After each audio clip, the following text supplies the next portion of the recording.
Hello, ladies and gentlemen. Welcome to a Geek First Review. I am the Clown Prince of War, Treston. I'm joined by... Hey, I'm Dylan Russ. The want some licorice, Taylor Field. Yes, ladies and gentlemen, we are here to review Civil War. No, not the Civil War we reviewed many years ago, or retrospective. And no, Been there, not- done that. Yeah. We've yet to do the real-life Civil War, but once we run out of contact on a retrospective, maybe we'll break down the whole... Once we start breaking out the history podcast. You're like, Dylan, if someone comes to you and say, hey, we're going to sign you this big geek $1 million deal, but you guys got to do a history podcast. So it's retrospectives, but on events of history. What would you pick? Like, what would be the time like, oh, this would be a good topic? I thought your question was going to be would I sign that deal? And my answer No, was you've going to be no, signed I it. wouldn't. You've I wouldn't sign the deal. You wouldn't if they say you're never going to go to your job again. You're going to be a millionaire. You just once we got to do a retrospective on something in history. It could be anything. It doesn't have to be a I bad mean, thing, yeah, there's but- got to be something good. I do think about though in social studies in middle school, high school. I dreaded that. Canadian history too. did not do it for me. But Hate maybe it. I was like young and immature, and I wasn't Yeah. like didn't have the brains enough to like realize how important this stuff actually was. So I still don't know. Maybe I should go back and visit some of that again. But there's got to be some. I think I'd probably go for a medieval era sort of Yeah, situation, that'd be something like good. that. That'd be fun. I'd either want to do pirates or I would revisit the only thing I remember. Actually, there's a second one to do. I think another good episode would be when the Canadians burnt down the White House. I think that'd be a fun episode to do. You remember that back in the day, a long time No. ago? War of Yeah, we 1812. burnt down the White House. Oh shit. That would be Cool. like the debut episode right there. Just kill our American audience. But then the third event is just Louis Riel because that's the only thing I remember from social That studies. guy's is Louis Wild. Riel. Yeah. Yes. That Good would be fun, episode. actually. I would love to. Now I just want to make a movie where we cast someone as Louis Riel. That's what I just want to do now. Like one of us, or we pick an actor. I think we got to pick a high. Like we need someone with not to put down anyone else's acting performance in this room, but I feel Kirkland like we- can't be Louis Riel. No. We need like a Brad Pitt or something crazy like that. Nick you know? Cage. You said he's a crazy guy, so Nick Cage could work out. That could work out. I could see that happening. There you go. Maddie's with us. Says, dude, I hate social studies. Good evening. Yes, good evening to you, Maddie. Nice to see you in chat. Taylor, are you going to fourth quad us? Did you also hate social studies before we get No, social What? studies was one of the. There were a few things when I was growing up that I wanted to be paleontologist because I love dinosaurs. Yeah. And then social studies convinced me that I loved history and I wanted to pursue being a historian, but I realized there's not a lot of career profit opportunities in that. I realized that's more of a hobby, and so that's something in my adult years now I've really been pursuing and looking into history and learning a lot more things, and so I've really been latching onto that, and it's just been such a passion to learn those types of things. And I feel like that is very parallel to what you do with Cryptid Clues. I mean, it's a different sort of thing, but you're still doing a lot of research based on Yeah. history and It dates. is. Like some of these episodes, you're whipping out dates like left, right, and center. yeah. Yeah. And it I think that's kind of, they go hand in hand in a weird distorted way. Yeah. I guess. Yeah. For sure. Yeah, well, speaking of distorted, let's talk about Civil War. Hey, don't laugh. That's one of my best throw lines ever. Bizarro, I Segues. think you said last night. Bizarro. Bizarro? Yeah, you threw that word out. Bizarro. Really? Like where? Car ride context. before the movie? Like in the After lineup? the movie, Okay. Travis. Oh, threw- about Wow, the guy? Bizarro! Yeah, What a yeah. Bizarro movie! I can't picture Travis saying No, that. I Maybe didn't say I've about been the away movie. too long, and you guys. not have about the changed. movie. Not about the I didn't movie. say Yeah. Oh, about the okay, movie. okay. No, before we even get into that, I'll save that. But head down below for everything you need to know. I had a perfect transition and now we're thrown off. Bizarro threw me off. But yeah, we do a bunch of, usually there's about 3 to 4 episodes a week covering movie, video games, TV shows, whether they're kind of a clips of, clips, I don't know what the fuck I was saying with like clips, but they're a whole kit and caboodle of reviews, news, stuff like that. If you like X-Men that's going on, we just reviewed that one. Thank you everyone to check that out. That's like our second biggest episode of the month, which is like, I guess it's only been 12 days, but still just in one day, it's been doing very well. So that's been tons of fun. So yeah, go check those things out. Lots of good times here. Did we have a good time with this movie? I don't know. I guess I will go first so I can make sense of what Taylor said. So just a quick 2 minutes. This is a theater story. Me and Taylor sat down, as you can see, Kirkland. We went to the West Side because we're like, oh, whenever we're picking, Taylor is nice enough to usually pick the West Side so he can pick me up. I always say I'll bus, but he's nice enough. And usually West Side, better TV or speakers and screen and whatnot. And we're like, oh, well, Kirkland's there so we can also see the movie. He, like, I don't know, an hour before, so he couldn't make it. He was tired, whatever. He's making another Shay clone, who knows. But so we get there. Wait, had he purchased a ticket? He said he did. He said he did, but Really? Wow. Yeah. But I Very don't rarely know. do any of us reel back once we've actually purchased the ticket. That's Usually why that's we're you're locked in. apprehensive if he's being honest. Yeah, get he's this not cover honest. story. He's lying. Some F1 It's true. race. And then when we were in our chat trying to, figure out if we're going to play some COD or some Outlast this weekend, radio silence from him. He's gone. Oh yeah, no. That's a tight leash Shay has him on. I'll let you know that, folks. But anyway, so now I have a seat to my right, empty, and our theater, smaller theater, but it was actually pretty full. I was surprised. I think they did think they were seeing the second Civil War for Marvel, but either way, it's full. And then I have this older gentleman, and then he's with two ladies, and there's a seat in between me and him. And this is where the night starts. I go, oh, do you mind if we just shift over? And of course, like, I'm not going to make a big deal. I'm annoyed in my mind of like, just stay where you are. But I guess they want to be close to the middle. So he decides to shift over. That's fine and all. And then before he starts the movie, and then he's like, oh, could I put my cup in the cup holder here? Which was completely not needed because there was no one beside them. So they had extra cup holders. But alas, I'm being nice. I'm also at a Civil War screening. So who knows what type of Canadian I'm dealing with. They could be the running around with a flag Canadian on the back of the truck. So I'm like, okay. They could be Western forces. They could be Eastern forces. Southern Canadian. Yeah, you gotta watch over those Southern those Canadians. Southern yeah. Canadians. So I'm like, yeah, no problem. And then a minute goes by, and he goes, oh, you want some licorice, bro? Bro, he bros he me. threw the This bro is in there. this Wait, at how least old is this guy again? 60 older. Wow. 60 older. So then I've the never previous, been broed by a senior citizen before. Yeah. So then the previews start going. Complete general audience member beside me because we got Furiosa, Kingdom of the Planet of the Apes, and then Quiet Place and a couple others. But for Furiosa, he said, "Oh, this looks like a Mad Max movie." And then his wife, like, it is a Astute Mad Max observation. movie. Yeah. And he's like, oh, no, it's not. And then at the end, it's Mad Max story. So I got a little giggle out of that. And then Quiet Place, the trailer for the first 30 seconds shows like all the scenes of the last Quiet Place movie, right?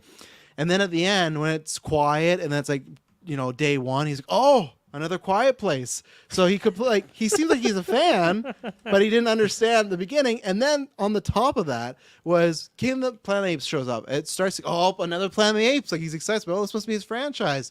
They go through the trailer. Then they show a gorilla that's like a little bit bigger than the rest of chimpanzees, but it's mostly just a regular sized gorilla. And he goes, oh, King Kong. Nice. And I guess in my mind, general audience might think, they just did King Kong versus Godzilla. Maybe he thinks King Kong isn't Planet of the Apes. But yeah, he thought King Kong was in the next Planet of the Apes movie. And that's why at first I thought, oh, this guy's going to be similar to Dylan's dad, where I'm going to get some good laughs. But then this is where I said he was Bizarro of Dylan's dad, because then he became very annoying and kind of rude. He's a guy that lot of comments. burps and just out in public burps. Anytime he'll pick up his popcorn, he'll eat it, and Taylor could hear this beside me. He was 2 rows from the guy.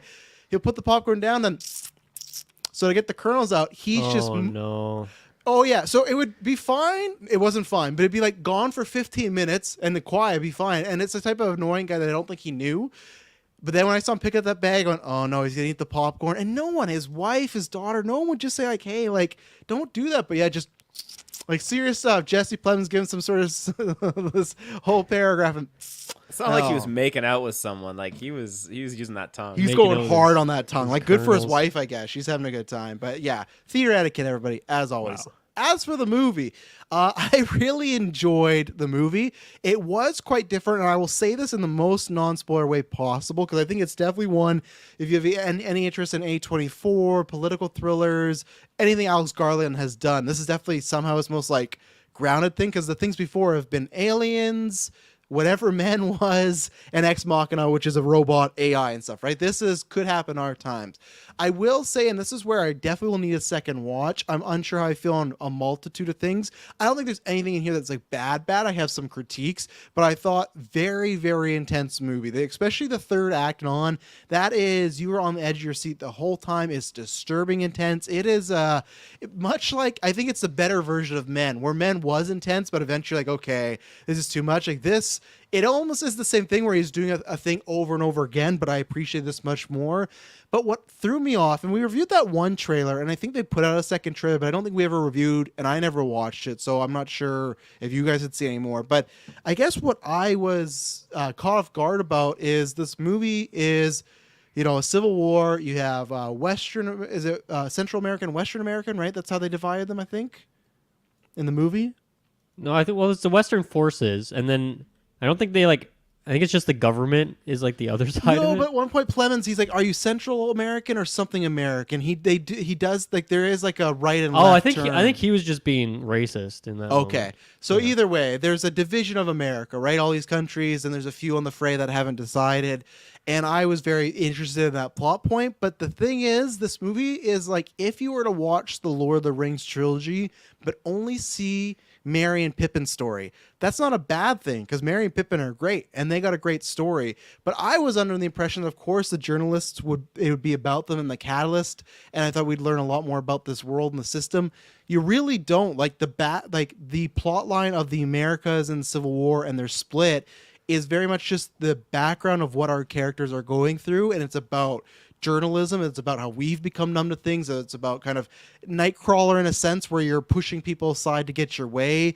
It's kind of a big morality tale of how numb have we become to a certain amount of violence and what will we do for clicks and everything. So I still liked it, like the Merry and Pippin equation. I did not think it was bad. I guess I have some critiques, but it was not the movie I thought. There's stuff like, I don't know, it might be a minor spoiler, but like you never actually learn why America's afraid. You know, you never do. You don't know if the president is a dictator or this is like he's being upheaved by bad people. You really don't know. And that's what's interesting. I was expecting a little more of that. So that's where, for me at this review, this is definitely one of those where I wish I would have a second watch or even a few more days, but it will require a second one. For who I'd recommend it, I think, like I said, those people up top, I think the beginning's like a little slow. They are setting stuff up, so I think it's good. But there was about half an hour of okay, I think we could have sped up maybe a little bit, but I don't know. Overall, great performances, some really great acting, and that third act is very, very just immersive in a bad way in the sense of like how they do it. Like it's good, they do it in a good way, but you feel bad while watching it. So not the movies I was expecting, but I still liked it. But I'm interested to hear everyone else's thoughts and talk about because yeah, I was I've been struggling with this the past 24 hours. So what do you think, Mr. Muss? Yeah, I really liked kind of the way you described that there because I feel like I definitely came out of this movie and even halfway through and I'm experiencing it was a lot different than I was expecting. And it's a weird journey where from the first trailer or two I saw, I was like, like I don't know if I like this shift, even though if Men was like kind of a strange movie. I liked how weird and different it was, and this feels like a bit more, I don't know, maybe more too topical or like something a bit more generic or something. And I think it definitely isn't that, but that's the perception I had. And then I don't know what it was. In the last like 3 or 4 weeks, for whatever reason, I was just like, I really want to see this. I don't know what that turning point was. I don't think I ever watched the other trailer, but something shifted in my mind.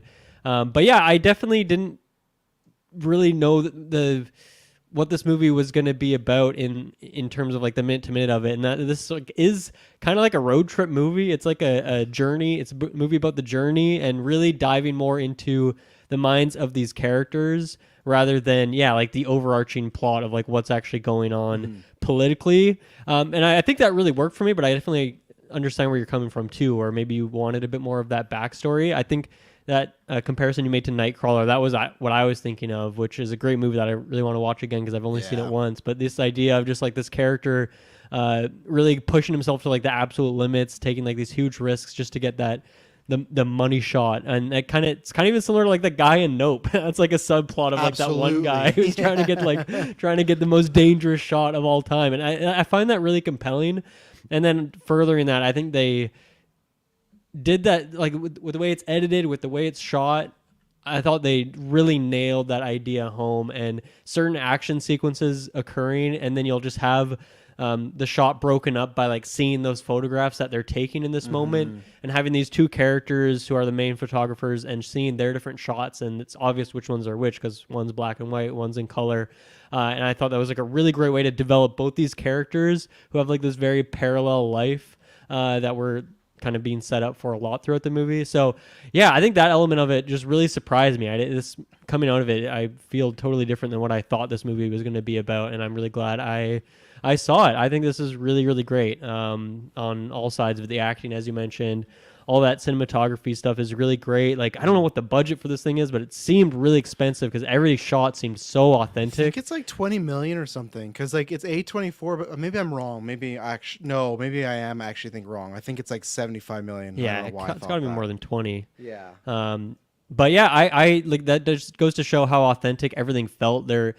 there's so many explosions and like helicopters flying around and gunfire in the background, and all of it looked really, really great. And certain shots just really stood out in my mind. I think the music choices in here were really good too, or a lot of like maybe what seemed like more upbeat, happy songs, but there was like something unsettling about them. There's a lot of just like not jump scares, but almost like that in terms of like the editing. You'll just go from like a quiet moment to like immediately in the middle of a battlefield with like gunshots going off, and it really like shocks you in a way that I think is once again really just hammering home the whole idea of the whole thing. So I just thought it was like a really cohesive vision. So I was really happy with it. Really surprised at how much I enjoyed this. 50. It was the middle choice, so not 25, not 75, but 50. So there you go, and that makes sense because I remember it being A24's biggest movie, but it's projected to be the first ever movie to be #1 at the box office for A24. So That's and cool. what was your theater like, Dylan, like size wise? Because our theater, we were in the smaller one at the extreme, but it was still pretty full for ours. Yeah, I saw it today at like 1 p.m., which is a weird time, and I was in a very small auditorium, and it was like half full. So I don't know. It's the Friday showings midday are always weird because usually I'm Right, in like midday, a small little yeah. room. Like Bo is Afraid, I feel like there was only like 20 seats total, and it's like yeah, half of them were full, but that's still like 10 people. So I don't know. It seemed busy enough. Yeah, Yeah. Mr. Field. Well, I mean, wearing the same shirts going to this movie with you, I knew this was going to be a good time.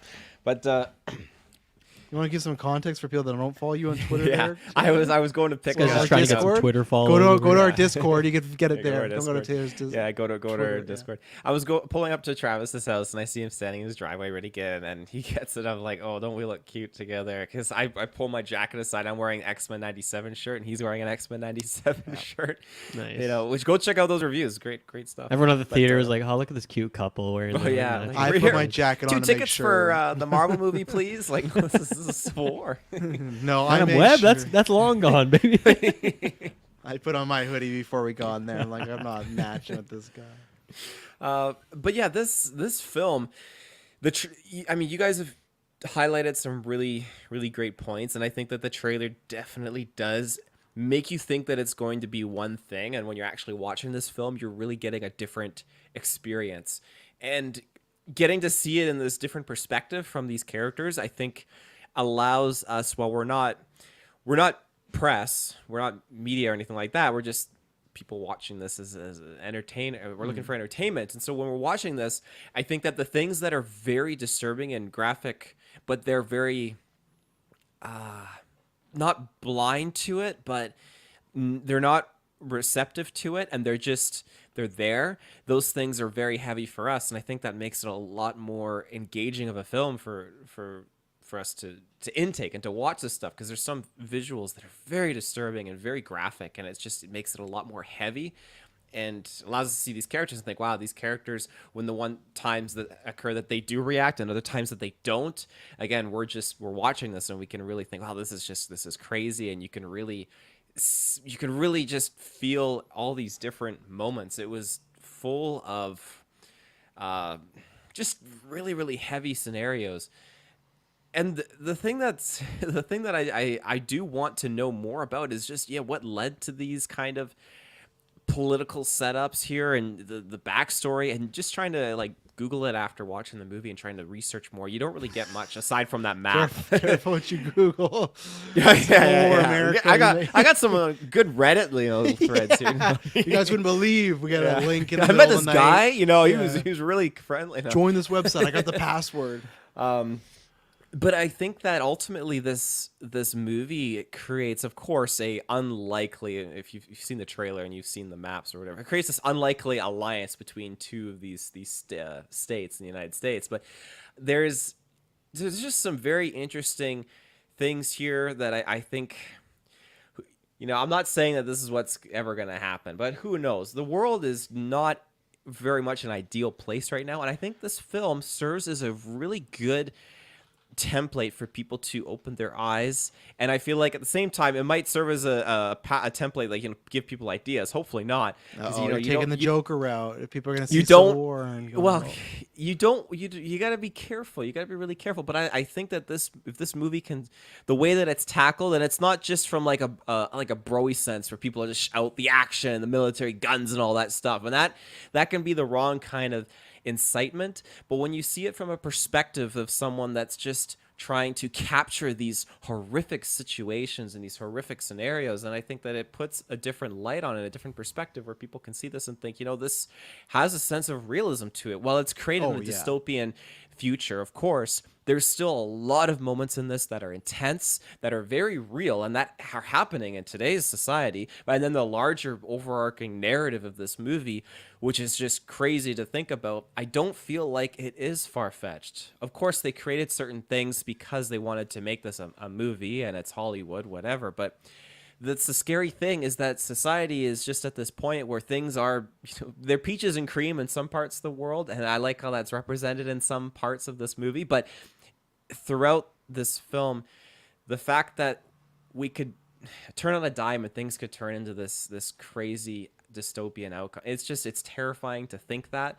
And at its core, you see crazy stories about like zombies and other world-ending things in movies and whatnot. And I think it's the basic baseline that this movie tackles, is that we are just, we're one of our worst enemies, and you really see that emphasized in this film. And it's terrifying. And yeah, I think the I could keep going on and on and on, but I'll wait for spoilers. But I think all the actors and actresses did great. I think they really did fantastic. Well, no, again, like I said, like to your point, that's where I was prepping people. There's no like last act big twist of, oh, this not supernatural, but some weird reason of why this is happening. It's like legitimately, like the way this movie proposes, like these are things that could happen, right? Like with the military and how things are divided. I think it's smart with certain countries, because I know that's been the meme of like, oh, well, Texas and California, they'd never get together. I think that's why they chose certain countries, to make it seem like whatever issues are happening in this movie are not the issues that our world is going through technically, right? It's something that, like in real life, Texas and California, very far right, or I should took the other side, very far left, very far right. It's like, well, what would they agree on? But this is putting them in a situation where, well, however they got to this point, somehow California and Texas agree on this. So I think that's where it's smart. But I do agree where, unfortunately, I think where we are in the world, especially with the state close to us or the country close to us, it is like the most plausible. Like January 6th is the thing that happened. A new president took over, and then there was a big attack, right? So it's just like, it's not that far-fetched, which is a scary thing. And I think that's why, yeah, this did get kind of the Joker thing of like, oh, I don't know, you should see this movie. But luckily our theaters are okay. No Canada Civil War. We just agree the South was bad, and that's it. They did mention that it seems like it would be pretty good for our Canadian dollar if this were to happen, though. Awesome, great. We're now people coming to us, and we can finally get, Yeah. I don't want. I mean, the exchange rate right now. I mean, yeah, the Canadian dollar is pretty high compared to that USD. Yeah, definitely. You mean low, or wait, which way do No. you mean it? Canadian dollar is high. You remember when you look at those prices, like an Xbox in America is like what, like $4.99, in Canada it's like $5.99 or like $6.49. Okay, so maybe like I'm just been idiot my whole life. I thought the phrasing would be the other way around. That'd be low because we're getting so much. I don't We're even not know getting what the anything phrasing is. I just know what Taylor means. So that's where I'm at. yeah, I appreciate it. Yeah, there you go. Well, ladies and gentlemen, we are going to get into spoilers. So if you've not seen this movie, I think all of us recommend this in one way or another. And I think the way, like, I don't know, it's tough. It go in with an open mind, and if you're unsure about it, yeah, definitely catch it on VOD. But definitely, yeah, go check it out. I think we all say that. So we will be right back after this, and we're going to be in full spoilers.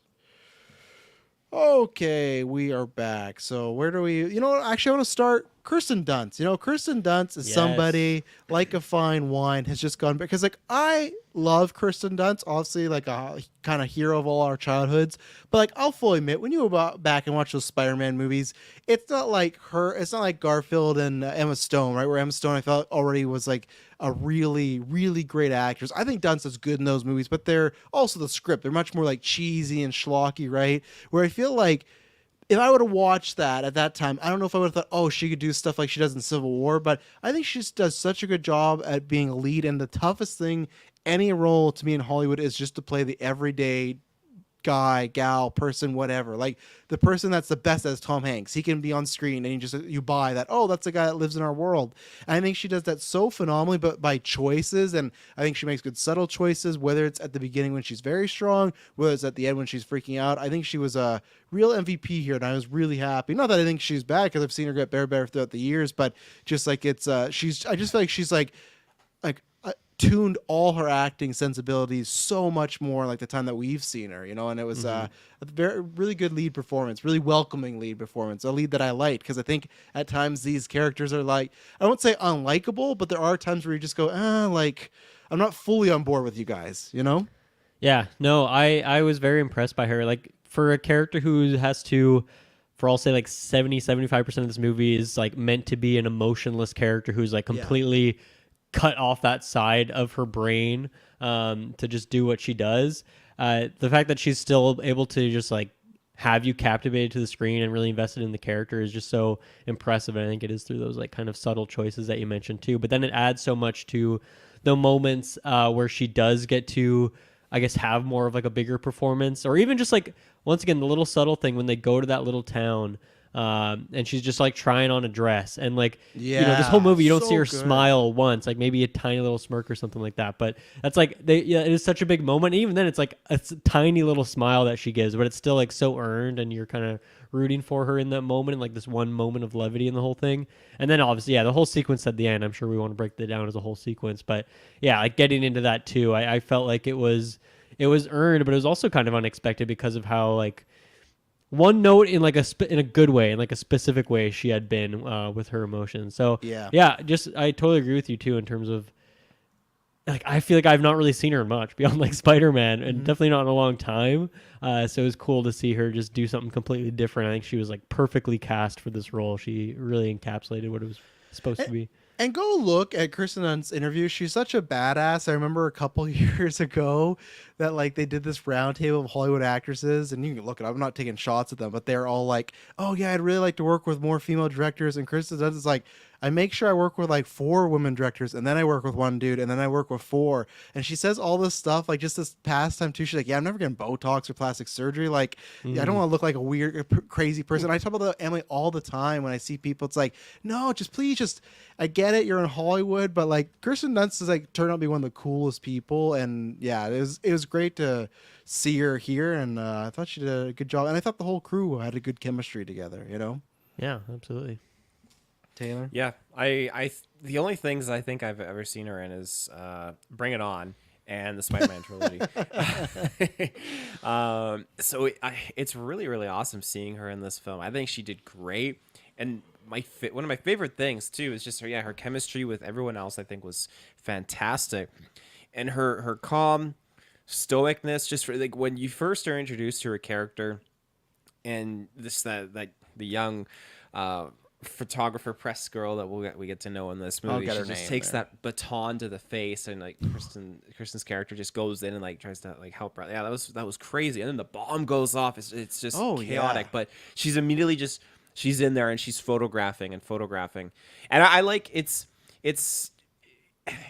interesting because you see the young girl, like she photographs Kirsten Dunst in this situation. Jessie was her name. Jessie, played by the great Kaylee Spenny, who we'll talk about. And then she photographs Kirsten again at the very end, which we'll talk about that outcome. But her character is just very, very, very intense, and I loved how things just transitioned forward. It's like the more time she spent with Jessie, the more she became like that younger version of who she used to be almost. And I like that.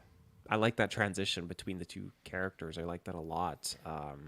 It was like a parallel storyline in that way, but like reversed, which I thought was really cool. Obviously, Jessie at the start of the movie is just new to this world.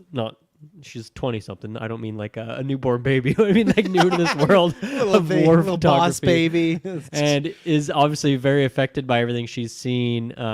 Emotionally, she like can't handle it. And she does a good job of holding it together early on. With Kirsten Dunst's character being like the complete opposite of that. And I love that just as the course of the movie goes along, like they kind of switch roles, where by the end of this, like it's almost like heartbreaking how much Jesse is like cut off from her emotions in that final Yeah. sequence. It's disturbing, really. But then it's been like the opposite journey. I thought was really cool, and I like that comparison you made of just like, yeah, seeing it as like her younger version of herself, which is obviously like really almost like on the nose too much perhaps from Sammy, where he's like really laying it on thick of like, oh, you guys are like the exact same. This is exactly how you were. I remember you 20 years ago. This is exactly how you were. You know, everyone needs a chance. Joel is saying too, the other guy. So they're obviously like really laying it on, but I think it really worked for what is like a really intense, just like last few minutes of the movie. Yeah, like you guys said, it's weird, but it's like a Freaky Friday body swap type of movie, but in a serious manner, right? Where they both start in completely opposite places and then they swap at the end. And I think for the most part, it's done well. And I was caught off guard when I gotta get Kirsten Dunst's character here. What was it? With Lee. Yeah, when she like, and the whole third act, which I know we'll get into, but when it is that moment where she's pretty much freaking out the whole time, and Joel's just kind of having to take her place to place, very similar to again what he was doing to Jesse at the beginning. But there is that moment where she finally clicks in, like her brain goes off, where it's like, oh, we can get this scoop, like what we've been waiting for, right? But I wasn't expecting that, and it just kind of like, and that happens all the time. That can happen to anybody, right? But I thought it was done well. I like that she wasn't like yelling or crying, but like it was the right amount of, sometimes like no one would know. It would just look like she was sometimes just undercover from fire, right? But really she's just like a shell of herself, and she doesn't want to do anything in that moment. So I like that it wasn't, and there's crying, of course there's yelling, but it wasn't just the whole time. There was choices, and it was kind of in and out, and you know, she eventually snapped to it. And yeah, obviously there's I think the timing too was perfect of like just losing Sammy, who's clearly, I mean, someone who's known her for like 20 plus years, known her a long time. And she's literally just having to wipe his blood off the seat of the car. when she has to like squeeze out the blood, yeah. like when it's like soaked. Oh, Jesus. And that's the scene right before that moment. So clearly it's understandable why she's so thrown off, because she's just seeing like firsthand, not just with Sammy, but also those two other guys who she obviously has known for a few years. Yeah. That like how real this shit is, and this is like the biggest war zone she or any of them have really been in before. Closer than they've ever been. So yeah, I think it's cool that there is that moment where she kind of clicks in. But even then, it's not like she's like grown. She's changed in some way, because she's not just completely turning off everyone else and just focusing on the shot. Like she's still obviously sacrifices herself. She's still looking out for Jesse in that moment. So I like that she goes back to her old ways, but she still is clearly like changed in this adventure with her for the last few days.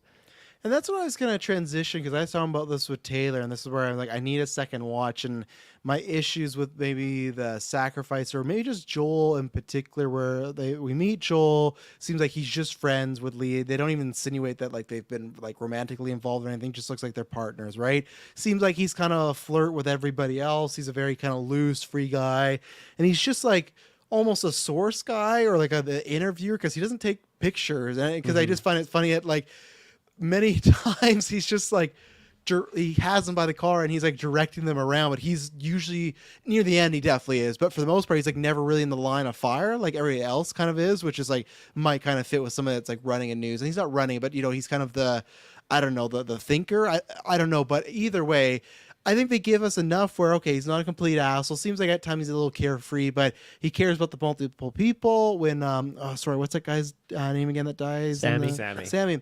So when he dies, this is where my holdup was. He has such a huge emotional reaction where that's why I need to watch it again. Maybe I can headcanon that it's just they are such in the moment. You get the president, but I just found it so odd that when Kirsten Dunst, when Lee does die, I feel like there's almost like no even pick up on it. There's no, almost like they kind of look and then they move on. And I get the point, and I almost can buy it and be fine with Jesse's character, but with Lee, because there's a scene of him at the military just literally with a cigarette screaming out into the open, right? And that's where I found it like, to me, they were at least insinuating these two were also still very good friends, right? So that's where the little disconnect. That was the disconnect for me at the end, where I don't need them crying and falling to their knees, but just a little bit where it felt like this was just a random, like that newscaster who had the mic, just felt like, oh, that was her that got shot and they had to move on. So I wish there was a little bit more with him. And even with Jesse, like she does look shaken up, and I get that they need the story, and I get that's the point, right? They've gone so hardcore, but with Joel, he's been doing this for a while, and less than 24 hours, we saw him have this huge reaction. And now maybe someone might say, oh, well, they might do that after the fact, but I only have that with the movie, right? The movie ends, which I think is cool. I love that the editing, the end credits is literally like the military standing over the president, like a hunting photo, right? Like really dark. Yeah, the photo just developing in front of you. Yeah, like really cool dark imagery, but that was something that I'm still, it's not I'm negative. I just need to sit on and watch again because I'm a little iffy on it. Because when Dunst goes, she's just, okay, that's it. And then they move on. So I think the differences between those situations is you had, again, he had a great relationship, obviously close with Lee, but you have Sammy, you have those two other individuals that died too that he was good friends with. It seemed like that was all like that's three people. On top of that, he was also and almost him, but you have the three people that he was friends with, and on top of that, he feels immediately that their deaths were for nothing because the opportunity was already passed. And so he's freaking out. He's getting drunk now. He's just getting worse and worse. And he's really, really pissed off and upset because they died for nothing and their opportunity is wasted. That's it. In this situation, he thinks, oh my God, there's a chance here. I can actually make their lives count for something. I can actually get here. I can do this. And he's fulfilling it. I think that's why he left Lee behind too. He's like, this is it. I can go and I can get my quote. And I think that's the interesting and fascinating thing because you see it with Jessie earlier on when she's saying like, I've never felt so, what did she say? Alive, but so scared in my entire life. And when Jesse Plemons was basically about to like gun her down. So I think that's again that rush of being alive, and you see her moving through the streets and moving up with the military. I think that's just the sensation of being in the moment and just like pulling through and getting this. Like, this the president's here, like, and no one else is here. No reporters are around. Like, this is it. This is our chance. We just got through the White House. Like, holy shit. So, yeah, how do you guys feel about the final quote from the president? I think I was maybe expecting something a bit more, and I don't know if because the president says something along the lines of like, "Can you get them to stop?" Right? He says don't let them like kill that. me. Don't let them kill them. Yeah, that'll do. Okay. Yeah, that's so clearly didn't impress on me because I already forgot what it was. But and that's where it's interesting because I don't necessarily have this critique. Because now I've seen the movie, I go, okay, I get what they're going for. But one the critique, because first the movie came out and massive praise, and then there was this wave of people saying, well, not like a negative or that's bad, but just that it kind of cops out because it doesn't really pick a side, and that's where I could see some people like the quote should be like. It's almost like you're looking for something more meaningful, but of course, like anybody's going to say, hey, don't let them kill me, right? So I think it's almost that thing again where he's not drawing a line, because if you have him say anything about the conflict or the war or what's going on, you start to shed some light on certain things that clearly the director didn't want to. If you think that's a pro or con, that's up to you. But that's where it was odd of like, if like the quote being like, okay, don't let them kill me, and you run that, like what good would that do to the paper? Like, oh, this is what like anyone could make that up, right? So I do agree with you to an extent that I was waiting for a bit more chutzpah on the line, but I don't know if that was just the point where it's just anything from the president is like a headline because we killed, like it's just like a success one. Like it's almost like he's saying that and he comes off as pathetic. So that is fitting that the president would say, please don't kill me. So again, That's something I need to sit on, but I'm with you where I'm not like sold on it completely. Yeah. I guess I'm thinking about too, like when him and Sammy are in the car just during the road trip and they're talking, there's multiple scenes about this where they're just kind of speculating like, oh, what questions should we ask them? What are the good questions? Yeah. But like when they're doing that, that's when they think that they're going to sneak in there and get like some question out of him when the situation is not going to be undecided. Whereas at this point, we have to imagine that like once the president is shot down, like the civil war is over. I'm sure there's still a lot of turmoil that's going to be happening, but I guess it's like a different situation when he actually gets there. Maybe that changed why he chose to have that question. But yeah, I guess for me, it's not like it fell flat because the whole ending sequence is so well done.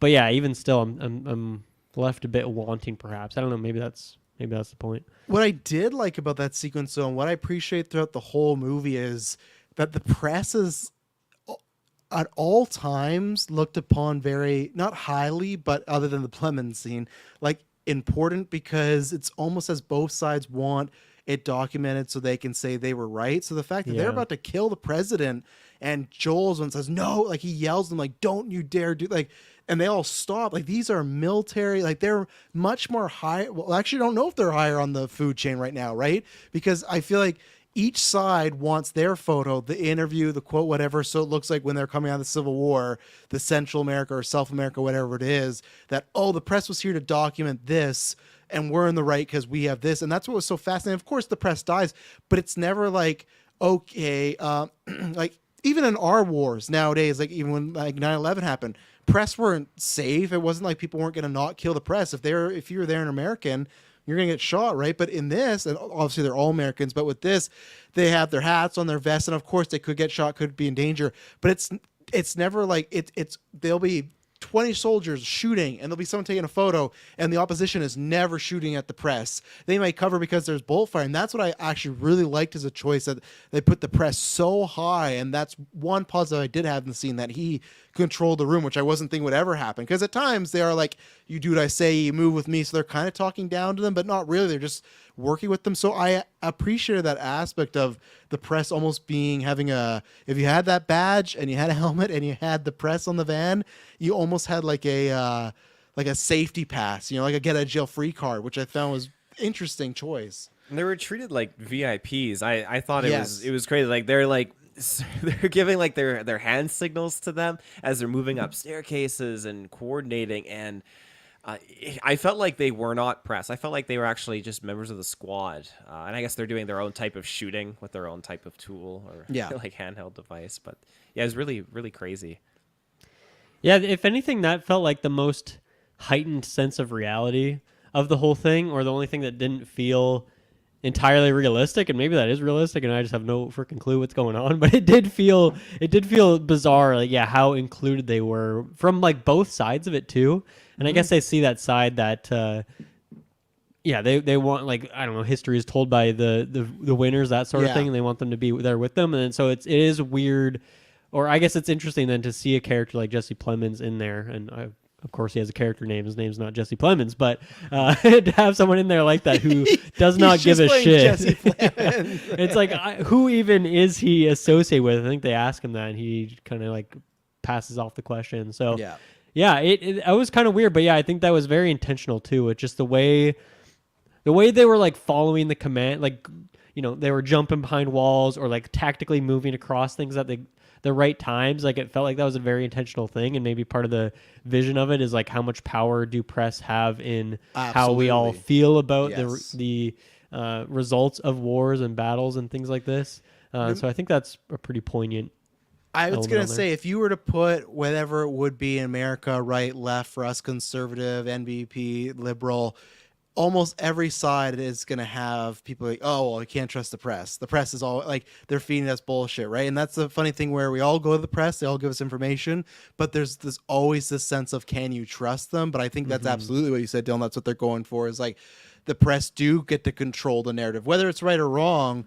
That's why they are important, because they can, like you said, after the war, make a narrative, whether it's right or wrong. And that is definitely, and that's why I wasn't thinking that. I knew our characters were going to be journalists when we were watching like the trailers and going into this, but I didn't really know the movie was going to be almost about that, right? And I think it's more a message on the press nowadays and everything versus what America's going to do, which I think there's some things there. By the way, Jesse Plemons' character does not have a name. It's unlisted, which makes sense. I was going to say, it's listed as actor. I was like, God damn. That's his name. He's just that good. I'm actor.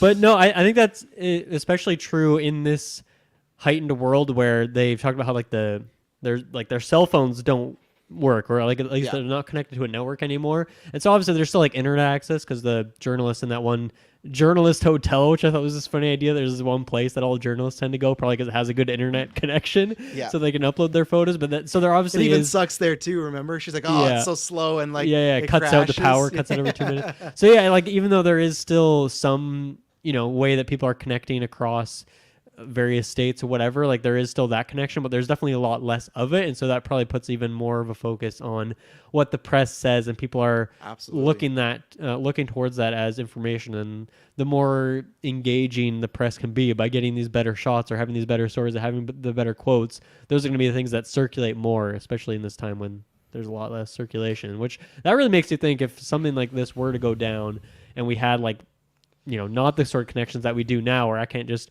go on Discord and ask you guys like what's going on or something. Like what would we believe, or how would we choose what to believe? It's kind of interesting. I think I'd like, as sad as they made it sound in the movie, I feel like I'd have to be like Lee's parents and Jesse's parents, where you're just gonna farm and pretend it's not happening. That might be the best course of action, because, Yeah. and I think it's almost a narrative too. We see that all the time, right? And we even have the podcast. Like, if you get your podcast review out earlier, when they search for the Civil War review, the X-Men review, yours is gonna pop up first, right? So we're on a Whoever has the small better scale. thumbnail, whoever Yeah, has the like, best shot. We're on a small scale, but that is the news today, right? Of like people all the time, like TMZ gets and shit, but they don't care. They'll post announcement about people's celebrities' death before it's even out there, and the family doesn't want that, right? But because they're the first and it's out there, well, we kind of win, right? So it's definitely that hotel, everything, and how competitive. Because even with Sammy, they're joking about it, but he's like, "Oh, where are you guys going?" Like, "Oh, like, do you just want to know what we're up to, or exactly why are you asking?" Right? Yeah. And then you have Joel's friends, so they're all friendly, but they're all almost trying to use each other or sneak around and be like, "Oh, where are you going?" "Oh, I'm just going to the front line." "Oh, I'm going there too." "Well, actually, we're reviewing the president." Like, there's this mini competition now. There's just that same way nowadays, but this is to the nth degree, because it's like who can get the best shot of someone dying or blowing up, because especially through some of those battle scenes, I think that first one when Jesse's there and it's that image of they say it's like a good shot where the guy gets shot and they're tourniqueting him and he's like holding up blood and stuff, and they say, "Oh, it's a good photo, good photo." Like, they completely ignore the ramifications of it, but you can see how shell shocked she is in that moment, opposed to the end where she's just popping off with any photo of a dead guy, blown up person. It's completely gone, even to the point where she photographs the death of Lee and just takes it in for a moment, but then gets up and doesn't even actually look at her once when she gets up. I'm pretty sure she just walks up and goes on. And I knew she was Lee was gonna die, because there's a moment where they get split up and she takes a picture of Lee taking a picture, and that's where I went, "Oh, it's over for Kristen Dunst." That's the last photo of her. I know, right it's almost there. like a subplot. Is like, yeah, the movie ends in a way where you're curious at what's going to happen next. But I picture for sure that Jesse made some sort of story about Lee, showing all these images that she had Yeah. across from her, like from these. Because once again, she has that very first shot when they're in that like war zone and that bomb goes off near that truck, and she takes a picture of her taking a picture. So I like that. Once again, she's kind of documenting her whole journey to her final resting place in that sense. And they allude that she's one of the more like known journalists out there, Yeah. right? Because like, "Oh, you're known from this and this" on the Wikipedia page. Like, they talk about that. Yeah. Like, Jesse says, "You're one of the inspirations of why I'm doing this," which, again, that would never be me. I'd love to talk to journalists, but you wouldn't catch me out there on the front lines taking photos. Crazy stuff. So, but again, that's all we're talking about. The third act, that whole third act, that is like I said, I think the first act there's a little slowness. I really enjoy the second act. From when we meet Plemons and on, the whole movie is almost to me out of 10. They take that break at that military camp, but for the rest of it, that the movie is at a 10. When they got to go to Washington, and they're, especially too, again, about journalists, they're like bragging about which landmarks they got on camera destroyed, but that was not cool, but it was like, it's crazy. It's the better version of what I hate, and because I know Taylor, you love these movies, but like when 2012 and they'll show like these landmarks being taken down by a big storm or something like that. And that's all good and jazz, but in this spectrum, when you see like the Lincoln Memorial and you see someone shoot an RPG out of it, it's like, it's not like, "Oh, cool, awesome." It's like a holy shit. Like, it's strange. It's very 9/11ish of like putting that symbolism with things that are landmarks today. It's stuff that when we get movies, it's almost like talking about things in the past. So between the getting there, the street riots, getting into the actual White House, RIP to those like 4 Secret Service guys who had to stay with the president. There's another worse job, but that was intense. Every moment, every corner, every flare thrown, flashbang, like they did a fantastic job of just making you feel that it's not Call of Duty Civil War action moment where it's like, "Oh yeah, big gunfight." It's like you don't like any of this going on. You mentioned the photos, Dylan. Like, that's almost like a good pause, and then you're right back into it, and it's loud and it's screaming and it's bloody. Like, this is a movie where obviously they were never going to do that, but it's something that like it has to be radar. Like, you have to have all these things on the screen. So it's just well done. When I feel like there's tons of war movies out there and tons of radar movies. There's tons of violence. Like, look at John Wick. We see people get shot all the time, but in this, like when these people get shot, it's so visceral and just real. The third act definitely is going to stick with me for a while. Yeah. The fact too that there's just a void of music. Like Yes. there's probably no score in this at all. That I think retrospectively. So In the movie? I think Or in the movie, I don't think there's any score at all. Not that I can recall. I think it's just score. periods. There's Is some there score. really? Yeah, there's some score. Yeah, like I think even can't during the remember it. Plemons scene, like when the car pulls up and stuff, like there's some stuff going on. But I don't think in the third act there is. in the big I did feel shootout. like the soundtrack was more like purposeful and actually added more to the movie, generally speaking, than the score in that sense. Like I don't feel like the score was that impactful. But anyway. I think like Travis said, like the beginning, it definitely was a slow burn. It was building up to what it was trying to get to in that narrative, which I thought was great. That whole third act was just, it was heavy. It was crazy just how fast paced it was, and just with the helicopter descends into the streets and it's just firing into the parkade. It's just it's pushing the troops forward and forward more and more, and they're going ahead. The reporters trying to capture everything. It was just so intense and just absolutely crazy to see that. And yeah, you see, as Travis mentioned, like the John Wick and all these other action movies, but it just feels different. The way that it was shot cinematically, being so much closer and up front, as the way the camera is following everyone, it's almost like you're moving through the streets. Not like I'm like ducking, leaning, like dodging bullets or anything, but it just, you feel like you're actually in this situation, watching these things unfold. And it just being PTSD so to paintball. You know? PTSD, yeah, just being so close to what's going on, like. An RPG fires and blows up the one Humvee, and then everyone's grouped behind the other Humvee, and that Humvee backs my up, God. and they're all exposed. You're like, oh, like, holy shit! Especially all our characters are with the second Humvee, so it's like you just saw what happened to that vehicle up ahead, and I think it's good for the stakes because it's like, oh, just like that, it's over. You know? Yeah, it's like when they get into the White House and you see. Like there's some politicians on the ground that obviously committed suicide. Oh, but before that, like they load up some VIPs into the SUVs, and they're getting like gutting it out there. It's like, man, there's tanks all around, and these guys are gonna actually make a play for it. This is crazy, and yeah, just the anger that's surrounding this military that's getting closer and closer and closer. And I guess the military here, you're dealing with 19 succeeded. Not like succeeding, but succeeded states from like the Americas. So you're dealing with 19 of the states that have just kind of like joined into the Western forces. So that's basically, and when you look at the map too, and you see how it's kind of like the top and then the bottom, and it's just sandwiched. Basically, they're kind of converging on Washington. And so trying to understand a little bit more about that. And I feel like in retrospect, they drop subtle hints about why these states have kind of risen up and why they've gotten kind of angry. And it can start off where you see them mention that the president's on his third term.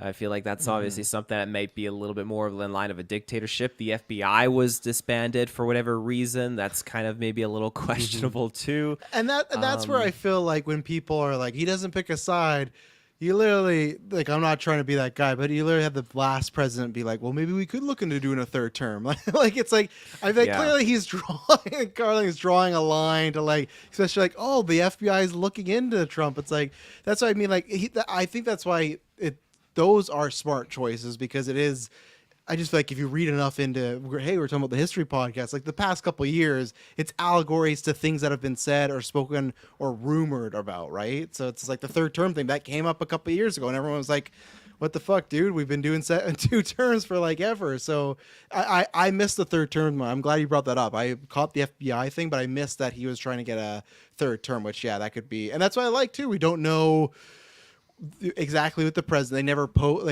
they just showed him.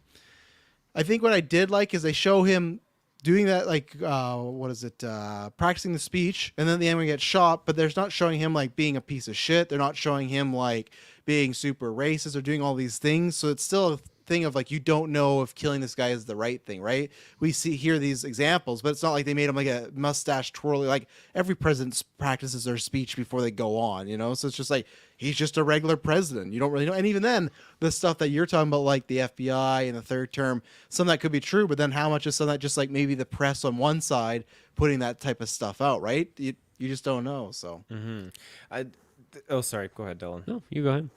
Well, they had an interesting mention too with Antifa, and I feel like that's such an Again, interesting debacle between left and right wingers in America these days. and that was interesting. They talked about it in so past tense, like almost decades ago. Antifa massacre, and it doesn't really add context to okay, is this something? Like what type of massacre like that was dealt to this group, or was this group that did it? So the way I took it as okay, the Antifa massacre it sounds like it's something like a hand that was dealt to this group, and their beliefs. That's how I interpreted that, though. I thought so, yeah, and I just took it as they happened like many years ago now. So that's why I said like the problems that these people are going through are not the problems that are happening in like 2020. This is like 2040 or something like that. I wonder though, because I mean that was seemingly, I mean I guess so. I'm just thinking about like how Jesse looks up to Lee as her hero, and if that was the event that made Lee like this big figure, just based on Jesse's age, like it was probably somewhat recent, and when she was like old enough for that to have meaning, you know, if that makes sense. But it also could just be that she just heard about her for some other reason, went on her Wikipedia and saw that was the thing that made her famous. But I don't know. Yeah. I guess I took it as more of a recent event, but who knows? Yeah. Let's take our second ad break, and we will keep the conversation going. And we're back. And speaking of, just because you brought her up, big shout out to Jessie, because I've only seen her in one thing. It was last year.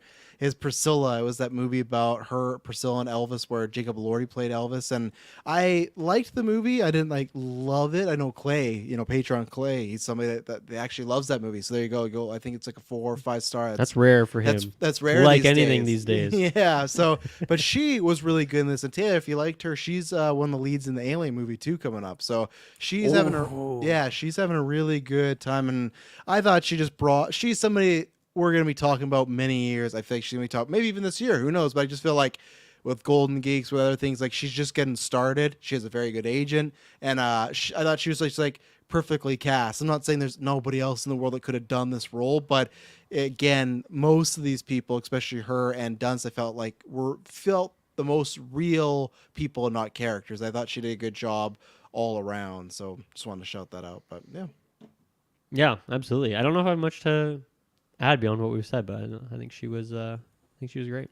Mm-hmm. Yeah, I think that the scene starting off where we get to see her just paralyzed and just totally like shook, like especially when she's beating herself up. Like I totally forgot I had a camera. I didn't take a single photo. Like I was just like, I was frozen.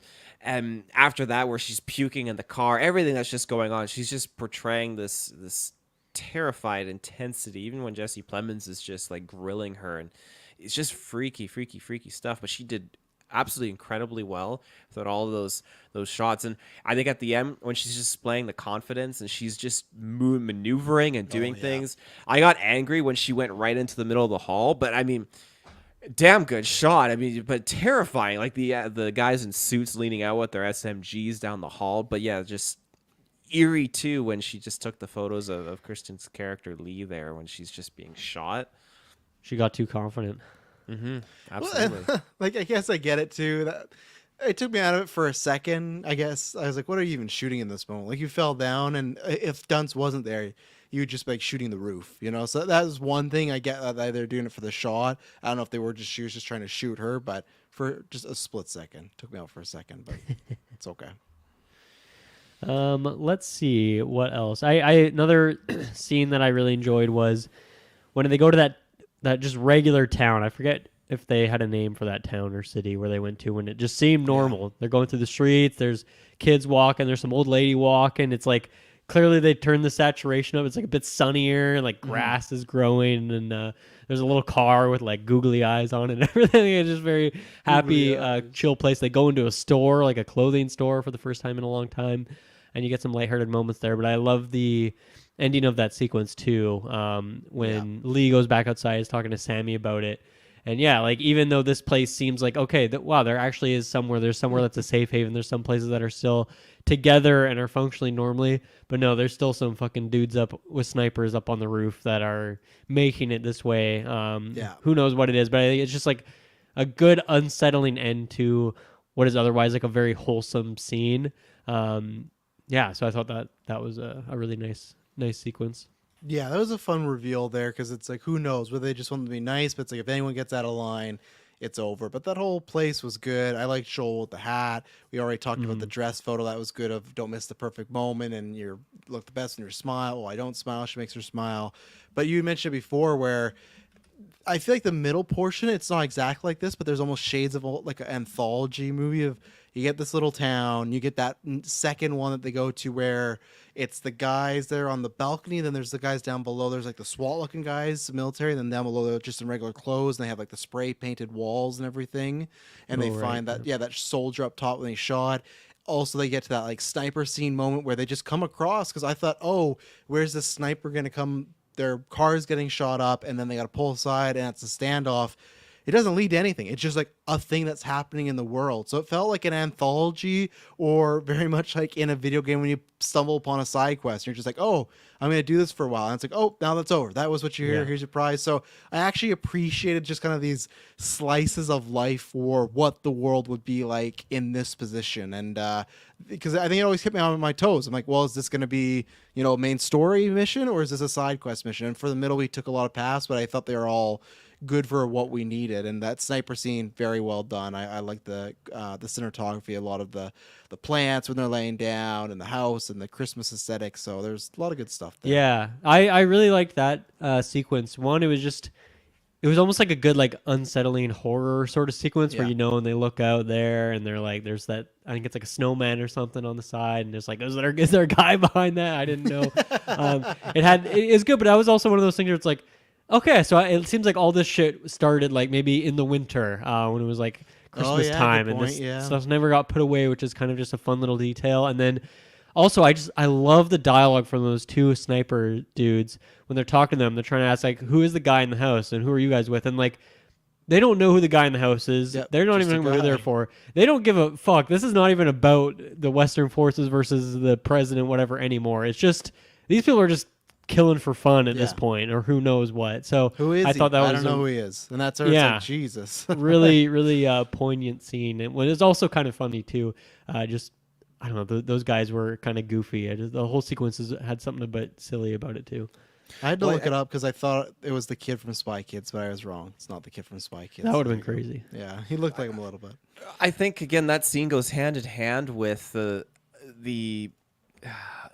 not the obliviousness, but just the Jesse's parents and Lee's parents that are just turning a blind eye to what's going on, and these people like they're turning a blind eye. It doesn't matter about sides, and I love that bit of dialogue. It's like, okay, this guy in there trying to kill us, we're trying to kill them. And he says it like it's black and white, and that's a great way to put it. And it is black and white, and I think it's just also a human Achilles heel.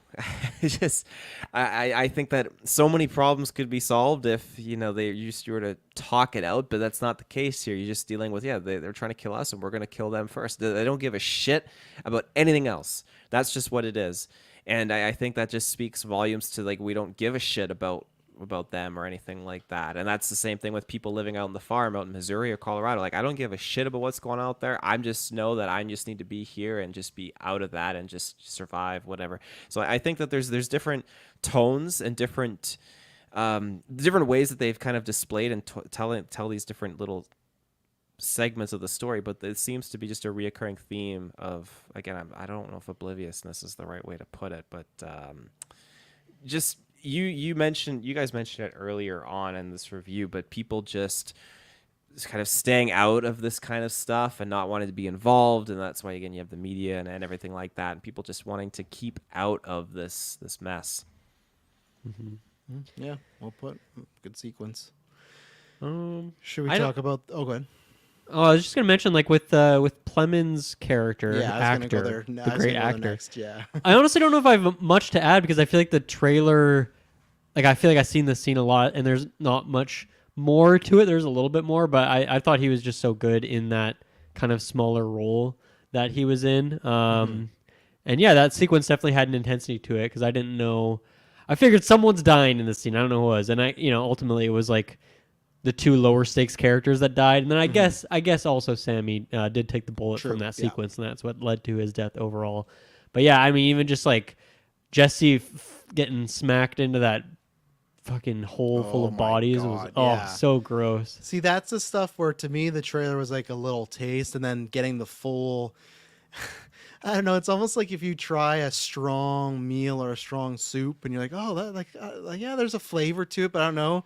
And then you get the whole bowl, and then once you're five things, then you're like, oh, I don't like this. Like in a good way though, where it's like this is really fucked up. Because like I agree with you where it played. I don't know if the soup analogy made sense at the I'm end working there, on but it. It's a bad soup, but it's made well, you know. Or it's just I don't know if I've had a strong. soup where I liked the first bite, 5 bites, I was loving it, and No, then by I the end I keep was like eating it, unsettled. chef. That, No, something's weird with this soup. To roll the tape. I did not say you liked the first bite. You're like, oh, like okay, like it was strong, but you thought maybe you could get acquired to it. But I don't know. Eventually, though, that's where I agree that it does play like the teaser trailer scenes. But to me, it's like times 10 the bodies in there, because when they show the truck and they're loading some bodies, you can see some other bodies in there, but you just might think it's a couple. When she falls in there, there's piles and dozens of bodies, and just that one, of course, she has like the really gross vomit after, which just gets me all the time. But Yeah, I go was out the window. What are you doing? Yeah. Right on your seat there. poor Sammy has to sit there, worst backseat ever, vomit, blood, just like that's like a saw trap going on. But when you have him just shoot that one guy right away, like really unprompted, like, oh, who's this guy? He's my friend. Boom. That's what got me off edge, where I was like, I don't know for sure, because I had not remembered the trailer, and I thought, okay, I imagine Dunce and Jesse are safe, but I didn't know about Joel, and I didn't know about Sammy, because I was like, well, I don't remember things good enough, and these two are the main ones. So when he shot that friend right away, and then of course he shoots the other guy because he's from Hong Kong, and I also did not think Sammy was just going to rail him with the car. Yeah, I did not know how they were getting out of that. Yeah, and that's what I appreciate, where I was thinking, like, hey, how is this going to go? I feel like this guy, no matter what they say, is not going to let them go, because they've said they're journalists, which I guess that's what I think was interesting, what we talked about, right? Where usually it'd say, oh, why would you say you're a journalist when there's a bunch of dead bodies around you? Of course you're dead. They're going to worry you're going to tell everybody. But in this world that they've set up, if you say you're a journalist, no one touches you. So I get why they would lead with, hey, we're press. We're just here to do our job. We're interviewing somebody about a school. But yeah, that's I don't know where we will be at the end of the year, but I definitely got that in a best scene for me, Golden Geeks. That was just intensity. Plemons is so good. Everybody's so good in that scene, the build up, especially when we just pull up and the car doors are empty or open and the thing's empty.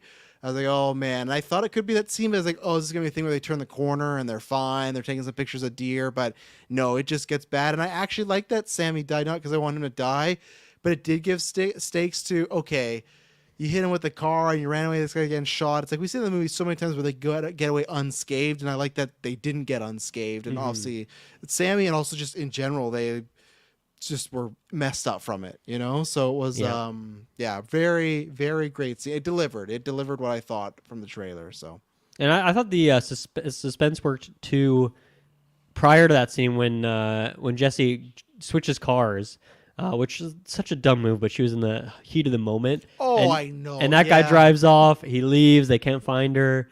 So I think that worked well too. Of like, what did he do to her? And obviously, I should not have called that guy out, because he was an innocent guy all along. But It was suspicious, though. He drove so far ahead. Come on now, you know? So, yeah. That whole scene was just like you guys have said. It was in the trailer, but adding so much more to it. And Plemons was just, he just delivered. He did not disappoint.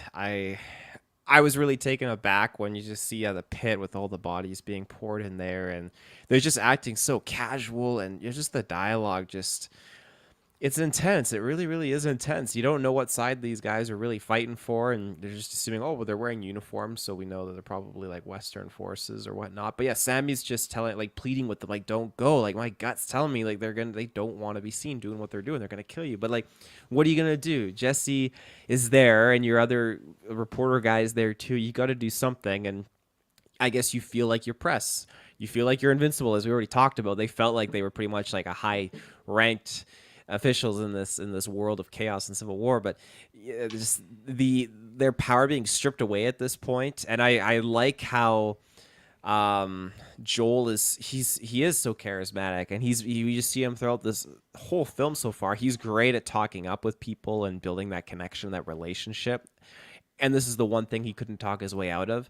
And so I think that's maybe another thing that really shakes him up, because he usually is always in control of these situations. And this is the one time and the only time in the movie where we don't see him take and keep that control that he always exhibits and tries to take. But yeah, just the dialogue and this moment that, like, he was quivering, and the moment he said Hong Kong, oh yeah, Yeah. just lie. Just lie. Say something else. But They no, were all he dead, didn't. though. It doesn't matter. Like, even those three, they wouldn't have made it out. I think in the long term, he's still like, oh, yeah, America. That's where America's supposed to be. But I think all three of them, everybody that was dead in that facility. Because, like, what we talked about before, I don't think they're affiliated with anybody. They're like the fucking purge people, where they're just taking advantage of this, and they're just killing people that they deem are, not American enough. And then if you come across this, we also got to kill you too. So I think no matter what they said, they were goners. It was a no-win situation there.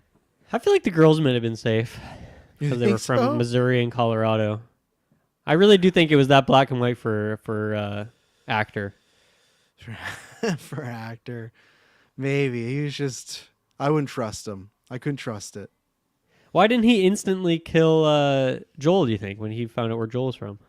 I think Because he he's was just still. a talker, right? And But I and thought he Joel was still on the side that he was on, like the country lineup. I thought Joel was still from that spot. from Florida, from the Central Forces. But like, and yeah, I think that you're right. He probably is on that side, because I also I took it think, that he though, wasn't, so I guess maybe I just misread that. But again, Joel implied, like, he's in uniform, so he's Western Forces, and that's where Florida is a part of. Florida is a part of that, one of the seceded states, the Western Alliance. But I just personally took it more so that Plemons was just kind of interested in this situation, and he was like, it seemed like Joel was kind of acting as like the leader of this group in the situation. He was doing most of the talking, and I think everything that he was saying was engaging Plemons' character, and I took it as Plemons was just interested and just like, keeping it kind of going a little bit, playing off of Joel, because I just feel like it's a sadistic thing to do, where he probably thought, okay, I'm going to kill this guy, but I'm just going to play this out for my own entertainment. And again, you see it where the way he's swinging the gun around too,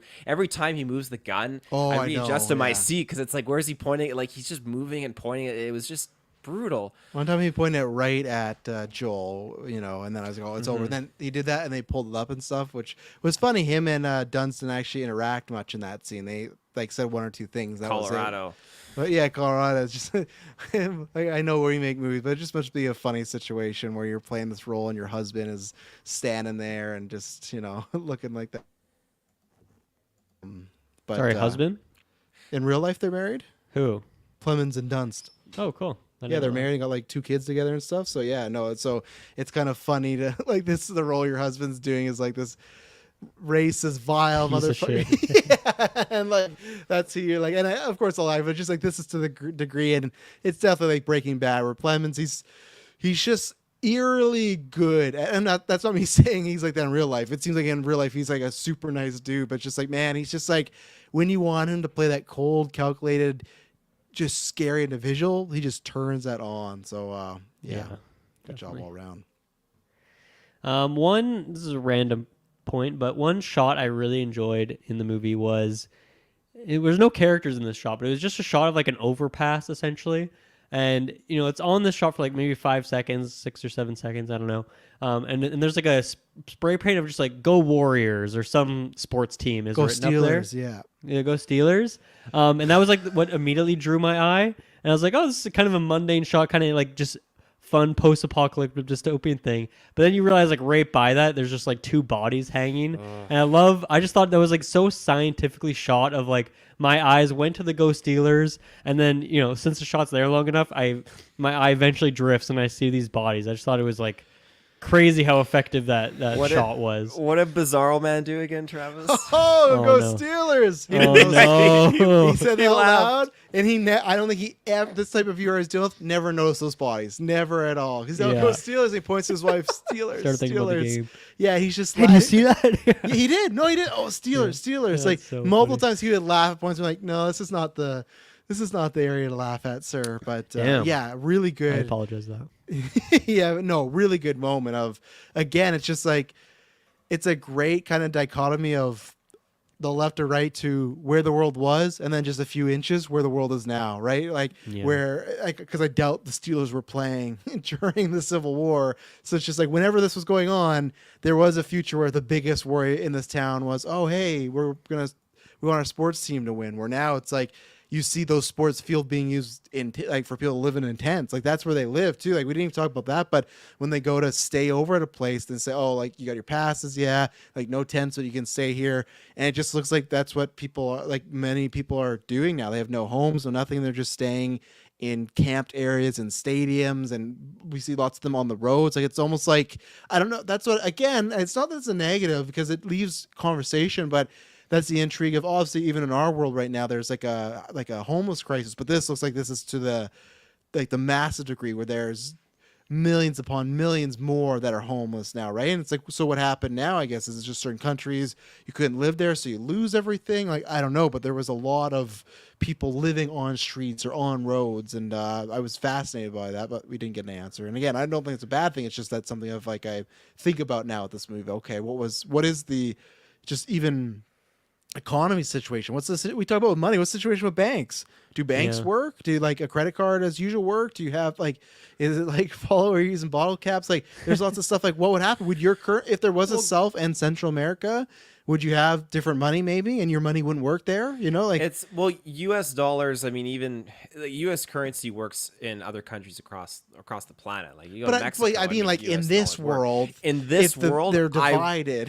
I feel like U.S. dollars still apply, but I think depending on which states you're in, it would have different values. California. So basically, I like see. a $1 could literally be like a $1 gets you that in the Western Alliance forces, whatever. But if you're going to these other states, like where they were at the beginning here, where they're first descending into heading towards was it Charlottetown? I can't remember. Charlottesville, yeah. So I think it's interesting because we got $300. Well, that'll get you a couple sandwiches. So you can see the value of the U.S. currency kind of being deflated down to that unfortunate amount. That's pennies, really. So Yeah, I feel like there's also a lot less of a I don't know, a centralized value to certain things too. Like those guys are obviously going to overcharge someone for a sandwich, but Absolutely, I feel like whatever they had to pay at that stadium was probably a lot more reasonable. But yeah, it is weird because you have like that one random town that we went to, of course, that, as we mentioned, was like seemingly unaffected. I'm sure prices there were like the same. Things were probably unchanged for the most part. But even then, like when they go to that stadium place, like the two girls there that are like waving them in, like they have like an official T-shirt and everything. It's not like, I don't know, they spray painted something on there. Like that was like a printed shirt of like this new organization to seem that propped up during it. So the way I see it is like there are still many places where things are going on as per usual, even this hotel that they're staying at. But for the most part, just a lot of people, maybe their house just got blown up, or their next door neighbor's house got blown up, and so they just wanted to get the hell out of there, and trying to find somewhere safer, that kind of thing. But it's interesting to think about. I guess the hotel too. Like I was trying to kind of get a gauge for what the start of the film. It doesn't really establish much. I guess just the world is in chaos because she's in her hotel room, and I think that in retrospect, this is where she decides like, okay, I'm gonna photograph the president, because she photographs the president on the TV, and then she looks out the window and there's an explosion out in the distance, and so that's okay. She's going out there. I totally forgot about her photographing the TV. That's a great call out. There's a lot of like things at the end of the movie happening at the start of the movie. That's a good notice. Yeah. Only a couple other things. I mean, one already mentioned this, but I just wanted to highlight it again. I just love the cinematography, the choice to include like the two girls and their shots in the editing of certain sequences. And Taylor, you mentioned this, how there was like a lot of silence or like no score at certain moments. I think that was always great. Whenever there'd be a huge war zone thing going on, whenever they'd cut to one of those photographs, there would just be silence, right? And just kind of establishing like, yeah, when people are seeing this photograph, they're not in that moment. They're just getting like a little snippet of it, but they're not getting that sound, which is such a crucial part of feeling what it being like. I don't know, I guess being immersed in what it would be like to be in one of those situations. So I just thought it was such a great choice, made for some really great moments. And then as well, like we talked about this, but I think it's really fitting that Lee had photographed so many people dying in their last moments, taking their last breaths. And I think it's really powerful that her death was also photographed in great detail in a way that's kind of like poetic justice, you could say, depending on how you look at it. But I just thought either way it was pretty impactful. Which is interesting because she deletes that photo of Sammy that she took Yeah. of him, Yeah. him dying. Right. So that just shows like the different growth and where they're at in their arcs and how maybe someday Jesse will think to delete an image like that. But yeah, I hope that when it's all over, Jesse's like just. I imagine she'll be absolutely devastated by that death, but in that moment, the adrenaline and like that idea of getting that shot just kind of blinded her by it. But I'm sure it's going to stick with her afterwards. Yeah, it's tough with it when she's looking so cold at the end. I think it could go that way, or it could go the way where it's not even a blip on the radar for her anymore, you know, because there's some people that could be like that. And that's where I think I liked it ending because we never got that answer. And it's up to the beholder. So, and I have to. To me, I think it was meaningful though when we had that scene very early on in the movie when Dunn says like just in her bathtub and she just like can't even space out because when she does, Yeah. she just pictures all these things she's seen, and I just feel like that's going to be one of those moments for Jessie that she just keeps reliving over and over again. The other thing I want to watch too is there's I think sometimes just for dramatic effect, but there was times where they did shots where it was a different type of lens where it was them centered focus, but all around the ends like ledges were they weren't like rainbow. I'm sure because I'm not great at the tech and lenses, but they all had like a rainbow-esque different color like crystallized flare around them. I'm Oh not yeah, sure I if you did guys catch that a noticed couple times. Yeah, I don't know what so that I is. want to go back and when I watch again, pick the scenes when it's there and it's not because it would kind of pop up throughout. It was like, okay, this section has it, this section doesn't. So I don't know if it was for quieter things or if there's like a maybe as things go along, this like in a certain emotion they have this, or is it just hey, this looks cool and I want to use it here, right? But I know Maybe that, yeah, maybe that is it. like some specific perspective in the same way that the black and white photographs or Lee's photographs would kind Yes. of put you in their shoes for a moment, right? Yeah, so I'm gonna look for that on the rewatch. Did you guys interpret the scene of get Sammy was dying in the vehicle and they're just driving through at nighttime and you see like the fire and the ashes? I thought it was like, visually like a really wonderful yeah. scene, but I'm curious how you guys interpreted it. That's I don't have interesting. I don't know if I have an interpretation yet because I was wondering with it, what it's going on, it's burning down, everything like that. So I wasn't sure if there's some sort of symbolism there, but visually very nice. But yeah, for what it meant, I'll have to sleep on it a bit. I mean, it was really powerful for me just because of like how many freaking forest fires we have here in Yeah. like in our province. Just them driving through that and having these really visceral shots of a forest fire was pretty impactful. But yeah, I don't know if maybe it was supposed to because that was when we first had the shot from up above because we get that like a big aerial view of that sequence and then them driving through it.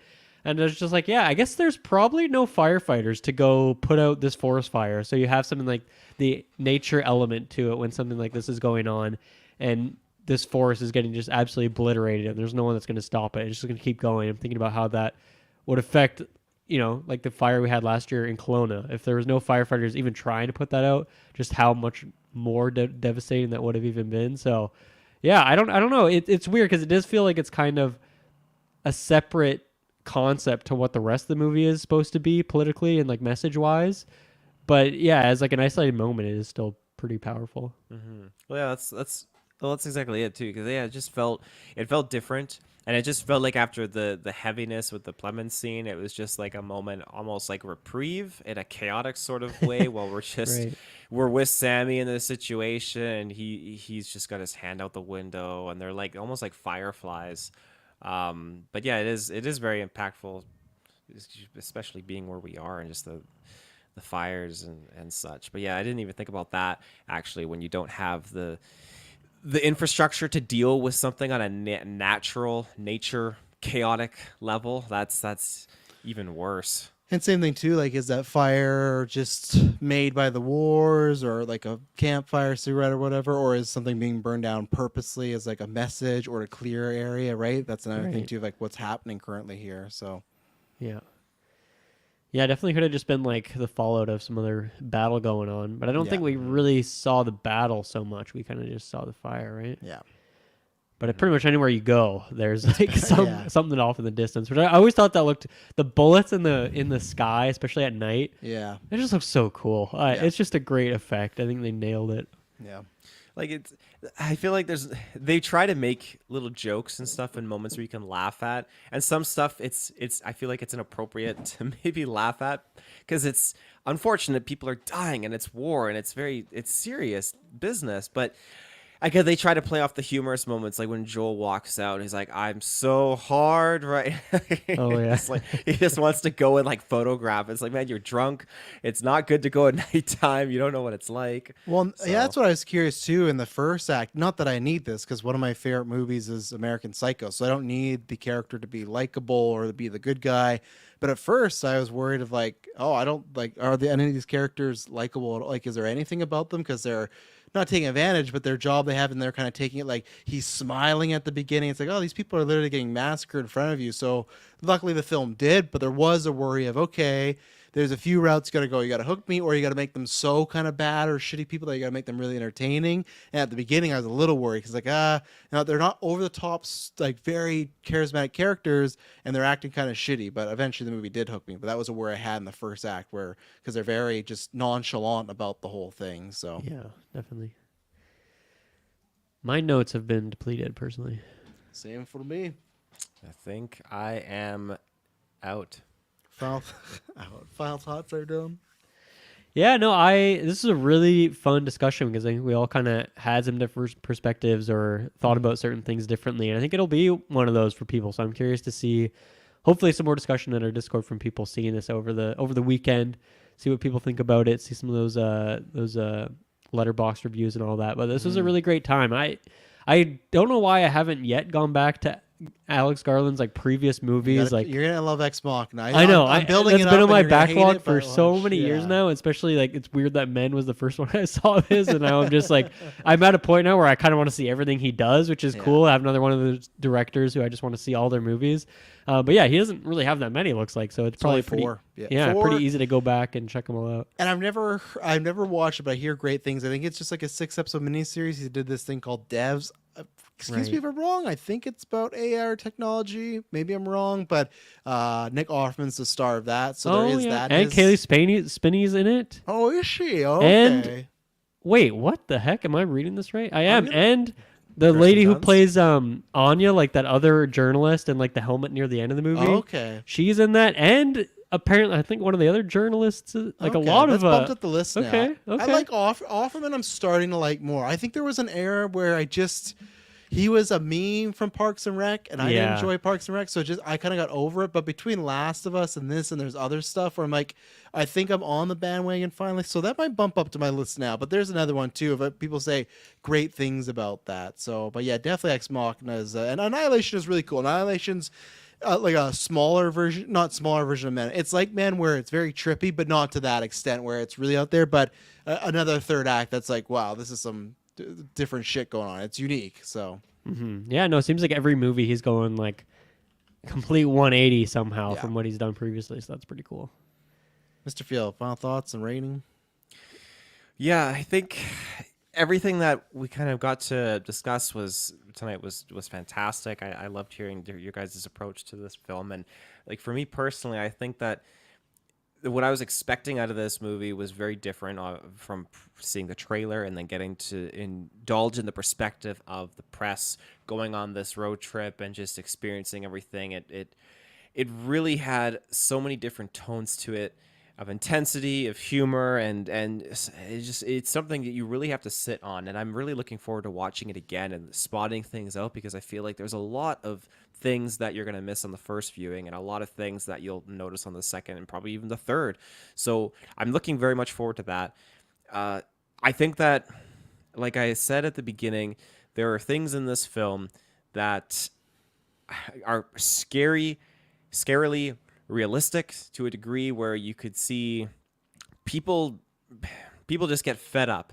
I mean, these people want to kill the president, and heck, I'm not. Hear me out. Choose I'm your not words carefully Look out, here. Joe Biden too is after you. I'm not condoning, and I'm not Violence is insinuating not the answer. It's not the anything. answer. Violence is not the answer.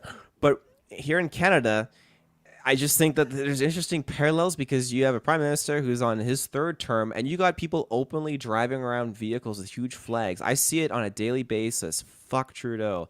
Plaster all over their vehicles. Everywhere I go, even other cities I go, it's all over the place. Yeah, which is such a, daily. like- And I think that says something. And I think that's why doing a movie like this is not far-fetched. And people see movies and think, oh, it's all just make-believe, yada, yada. But I think that that's one of the most powerful things about some of these movies. While it is Hollywoodized, I think you have to take it sometimes with a grain of salt in the sense that, maybe is that the right way to saying it? That there are some realistic tones in these films that could somehow eventually be... It could be like a real life scenario, and I think you have to be very careful about that, and like just be aware, and you can't always turn a blind eye. And I think that if you have movies like this that incite the conversation, that's already much better than violence. It's already the first step to going down a better path than going down this path of civil war or anything along those lines. If you talk about these things and you communicate, again, that's what democracy is. In this sense of this movie, it seems like this president was leaning towards a dictatorship, and that again incites obviously this conflict that we're seeing here. Yeah. But I think that you want to communicate, you want to talk these things out, and I think that ultimately, if that is the case and this president was a dictator and he was trying to just take control, yada, yada, yada, I like that it turns around where he's like, I want safe passage out of here. Like the woman, secretary lady is He'll like, I want only safe passage leave out. if he gets taken to New Zealand. Yeah, like it's not or gonna, Greenland. New Zealand or Alaska, like that's not gonna fly. No, like the damage has been done, man.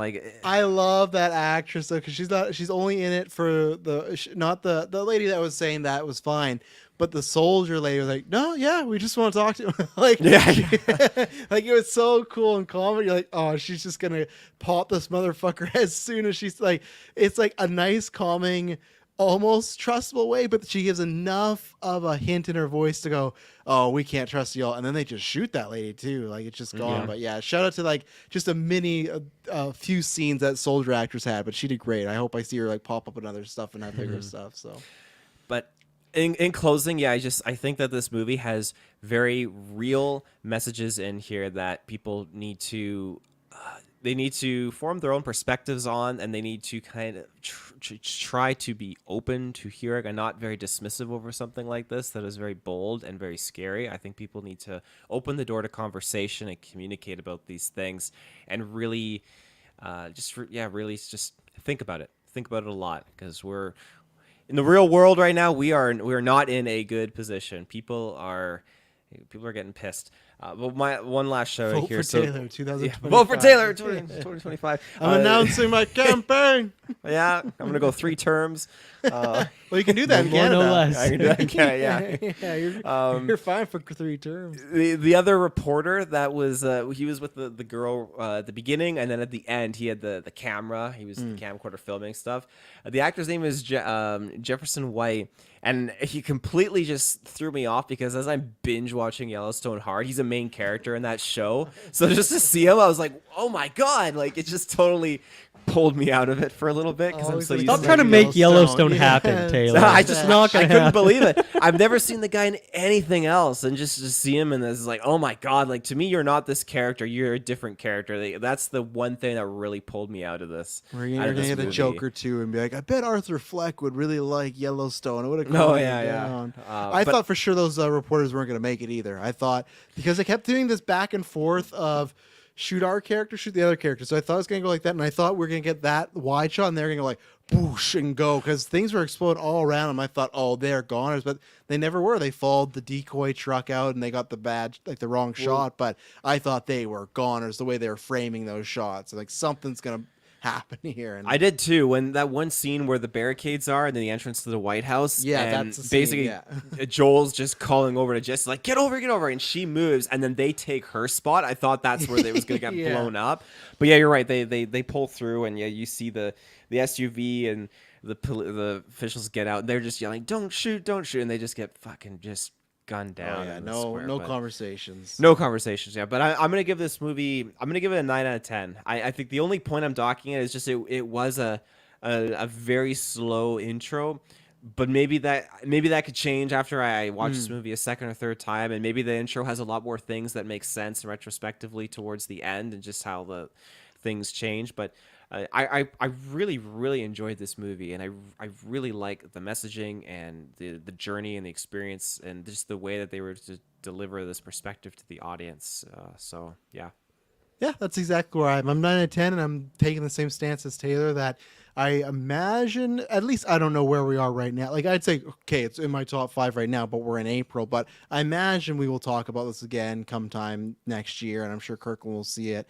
And so I'm excited because this is one of those movies I would hate for it to come out in like December, and then we're doing nominations like a few weeks later and be like, oh, like I haven't had a chance to see it again, because I think this is a movie I could get up to higher. I don't know if I could ever have it at a 10, but at the same point, I could see it being one of those movies that the more you sit on it, the more you talk about it with people. Like I said, in that perspective that I had of Joel of losing Lee and his freak out versus, what Taylor said about like, oh, the reasons he freaked out here versus they're like, okay, I kind of can see some of those situations. So that's where, for me, sitting on it, talking about it, and seeing it again.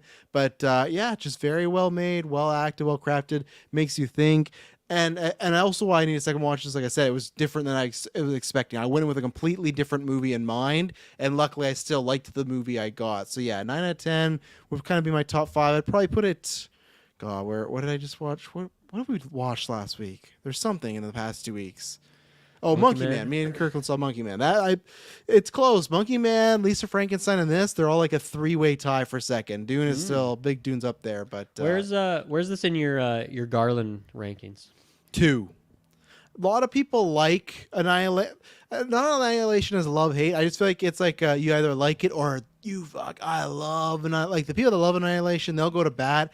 The funny enough, again, the third act doesn't really work for me, and for me, there was more potential there, but I've never watched it again, and I've been wanting to because I want to give it another chance. Ex Machina is like 10 out of 10, sci-fi classic, like one of the all-time greats, and then Men is definitely at the bottom there. I just really love the setup of Men. It's just like check out me and Dylan's Men review. It just missed the mark for me. But even that movie, it's much like other people we talk about, Eggers, Astor. For me, that's gonna be Emerald Fennell. It's like whatever they make, there's always something interesting about it, and maybe it doesn't always hit, but there's a style and character to it. It's the same thing like Men. Like I don't know when I'll watch that again, but it's a very well crafted movie. There's just some crazy swings there. Check out me and Dylan's Men review. It's on the feed somewhere. So I'll check it out. Yeah, and I guess we'll probably be here for Warframe. He says he's retiring, but I'm with Clay. I don't think that's true, but he's at least directing one more movie, so we'll see. But that has a really good cast. So yeah, we'll be back. I'll see next week. You got news. Next couple weeks, there's going to be Apes and Fall Guy and a bunch of other movies coming out. So stay tuned. Thank you very much for tuning in. And when you hear from us next, I got one more thing okay, to throw in here. It was at the end of the movie. So Travis, when he was dealing with this guy, we're back to the Bizarro guy. I pulled up my phone because he sent me a message. Right, Bizarro guy sent you a message? No. yeah. Right before we went, the movie played, I sent him a message. So I didn't look at the message until the end of the movie, and I lean over at Travis, like, this fucking guy. Travis, you could tell what you were trying to type because the guy was eavesdropping on you a little bit. You said you were typing. So because I'm mainly a Bizarro guy. I don't know if Taylor told in the right fashion, but I guess Dylan's a little confused. Yeah, I'm confused. I texted Taylor because I thought he'd see it before the movie. I said, this fucking guy, like talking about the guy beside me. But he didn't see it till after the movie. So he pulled up the phone and he's like, this fucking guy, what does that mean? Like he's asking me. My God, the guy didn't hear because he was talking to his wife, luckily.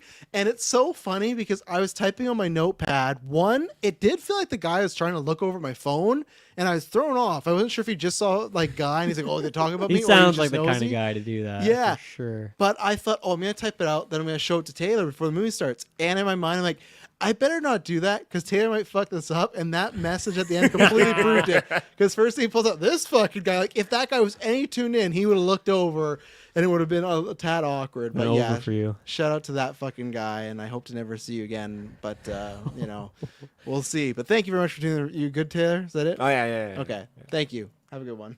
Bye.